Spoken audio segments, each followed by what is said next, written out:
Welcome to the first installment of Trips and Traps. I'm Andy Serling, and I'm joined by Eric Donovan. Eric and I are going to go through a bunch of races that were run at Belmont last week, and we're going to do a weekly show covering races from the week before, races we thought interesting horses maybe coming out of them, some horses you might want to watch for, and some we want to watch out for. And particularly, I know there's one that you want to watch out for. We're showing in a later race today. We also really want to hear your thoughts, whether it's disagreements with what we have to say, or also races you've seen that you'd maybe like us to talk about the next week. We have an email address, tripsandtraps@NYRAinc.com, and let's get right into it with a race from last Wednesday. It was a loaded race, a 7-furlong race on the Widener turf course, and the horse we're focusing in on is the one, Perfect Casting. Breaks okay here in the red and black silks, part of an entry with Christophe Clement's Quietly Mine. This was really a good race. I thought the pace was fair in here, Andy. They went 22-2, 45-3. I think that's the kind of pace where horses on the lead can hold on, and horses coming from off the pace still have a chance to win. And at this point, you see Perfect Casting down toward the inside, enjoying a pretty good trip to this point so far. Yeah, I mean, he really did have a perfect trip until, of course, we'll see the trouble in the stretch. And I agree with what you're saying. It was a fairly run race. You've got Audiguetta, who's sitting second in the outside number 6, who ends up running about a close 4th or 5th in this race. And also Rallying Cry in the Godolphin Silks is right out of him. He runs a really game race. And I thought in some ways the way the race was run may have run as good a race as anybody. And also, in the Dogwood Silks, about 7th or 8th moving up on the outside, there's Prince Rahi. I thought Prince Rahi may have made kind of a wide, premature move. I thought I disagreed. I thought, he comes up pretty much in hand here. He's not really being asked to run Prince Rahi on the outside. It doesn't seem like he's under too much of a drive. I think this is a good move. He's still covered up, turning for home. And now we're going to take a look, really focus in on the one, Perfect Casting, who's down on the inside. You're going to see him have to alter course a little bit there, and he's going to get into further trouble from this point on. Still blocked a little bit there in the red cap and behind horses. Looks like he's got a seam here, but this seam's going to tighten up. Rallying Cry's on the lead right now, the number 7 horse, Prince Rahi, up on the outside. And that's going to squeeze Perfect Casting out of the race. You're going to see jockey Rajiv Miraj have to steady sharply here. I don't know that Perfect Casting would have won the race, but I think he would have been part of the photo finish here toward the end with the entry mate and the 2 other horses, 2nd and 3rd. I actually think he would have won, to be honest, if he came through. And, of course, if you bet him, you didn't get punished because his entry mate won the race. And it's also interesting to note the entry mate came from almost dead last, top of the stretch, which to me moves the speed horses up a little bit. Now, I agree with you, Perfect Casting. I think he would have won. When you look at Quietly Mine, he only won by about 3/4 of a length in here, and Perfect Casting was moving right to the leaders when he was shut off. The problem with Perfect Casting is, besides the trouble, he had an absolutely perfect trip. And if he had gotten through and won the race, we'd be saying the next time he ran, well, you got to bet against Perfect Casting. He had a perfect trip last time. So what kind of price does he need to be? Well, that's a good question. I mean, I think it all depends on what kind of race he shows up in. If there's, if it looks like he's 3rd or 4th choice on paper in the race he shows up in, then I'd say, yeah, definitely bet him. If he's going to be bet because of that trip in the race where, he looks the best on paper, then I'd be a little bit wary of him. I think the odds range is going to have to be a call that you make going into the race. I wouldn't want to take under 3-1 for him, certainly in any spot, but I'd be looking more for 4-1. I don't know that, the trouble that he got in is necessarily worth betting him underneath odds of 4-1. I think he's a good horse, and I liked his race in the spring. He was coming off a long layoff in here, and I agree with you. The problem is I give him like a couple lengths for the perfect trip, and then you take away a couple lengths. I feel like it's sort of even. I'd see where he belongs. We'll move on to the next race. The next race is a race on September 12th, and it's the 8th race. It was a filly sprint run on the big carryover day, and it was won by number 10, Impressionism. The horse that we're going to talk about is, I believe, the 9, Bella Atrice. And Bella Atrice right now has dropped back to last in the field, but I thought there were a lot of things going on in this race.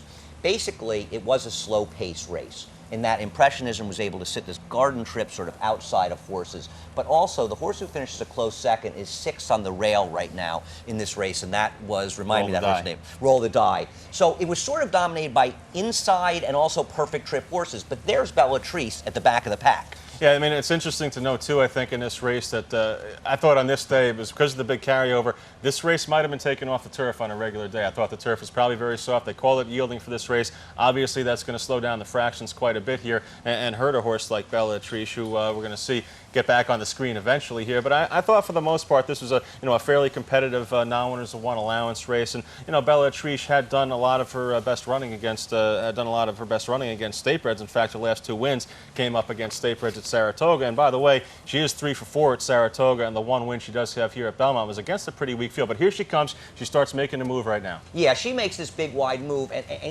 it's also a premature move in my book because she's rushing up on the turn, and she's 3 wide now, but very soon she's going to angle out 5 wide in this race. And not only did Impressionism have a perfect trip, but the second horse, Rolodaya, had a very good trip.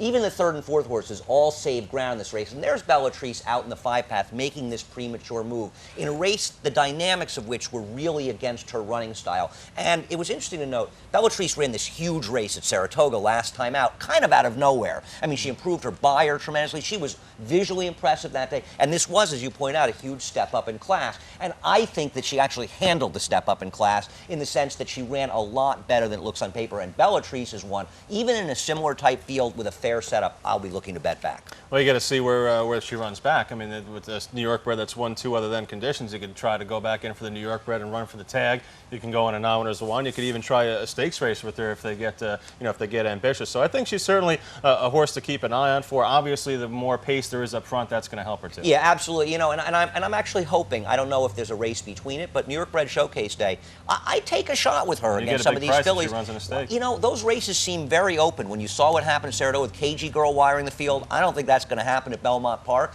And maybe Rewrite isn't the horse she was. Latitude 40, certainly, I like her a lot. Doesn't always show up. And I think Bellatrix is one that might be able to step into that group. Well, it should be a new face, and certainly that would guarantee her being a little bit of a price as well. Yeah, I agree. Now, our third race, and Eric's going to introduce it, but it'll be the last part of the first segment. You'll have to go to the second segment after this race, and this is a race on September 13th. This is a 6.5 furlong maiden special weight. The horse we're keeping an eye on here is the number 2, Keep Thinking. There's 2 Darley horses in the race, Keep Thinking and French Blue. Keep Thinking has the maroon Darley cap on, whereas French Blue has the white Darley cap on. They're pretty much right next to each other. We just saw Keep Thinking kind of steady out a little bit there. I think that cost them a couple of lengths in that spot there, maybe 2 or 3 lengths here. And this is a horse that they paid a good amount of money for, $2.4 million firster by AP Indy. The workouts look good coming into this race up at Green Tree in Saratoga as well. Yeah, this horse, I'm on the fence about this horse because it puts in a very impressive run out of the screen right now, as a matter of fact. Now, the winner of this race had an absolutely perfect trip, and you see it sitting 3rd or 4th on the rail and just gets by the Damon horse who's in front in this race, whose name escapes me at the moment, Damon's Glory.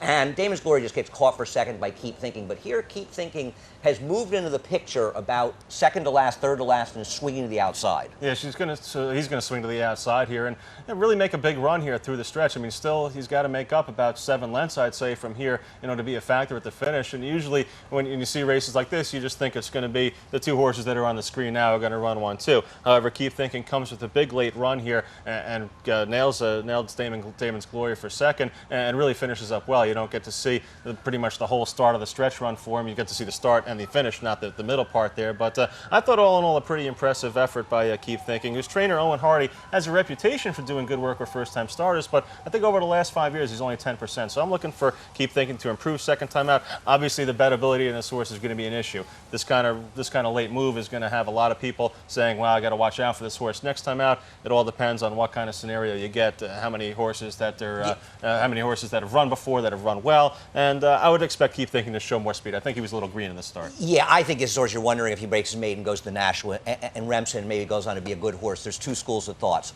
Were the speeds battling, and did he pick up Damon's Glory because he worked really hard in the front end and was Keep Thinking the only one to do any running at the end, but nobody gained any ground in there, and this horse put in a nice run. I think he's going to be a good one. That wraps up the first half of the show, but tune in and go to the second half, and we'll have 3 more races for you.